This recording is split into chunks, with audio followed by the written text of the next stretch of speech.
صحابه سوال کردند آیا ما پروردگارمان را در بهشت و در آخرت می‌بینیم؟ پیامبر صلی الله علیه و سلم در جواب فرمودند سترون ربکم کما ترون القمر لیلة البدر لا تضامون فی رؤیته. پروردگارتان را ملاقات خواهی کرد با چشمی که خدا در آخرت مسلح می کند، توان می دهد که به جمال جلال نورانی الله نگاه بکنید. خود خداوند در آخرت چشم بندگان نیکش را توان می بخشد، مسلح می کند که بتواند از دیدار الله در بهشت لذت ببرد.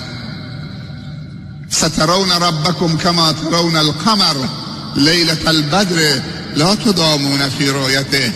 ربتان را می بینید، ملاقات خواهید کرد، دل و دیدتون منور خواهد شد.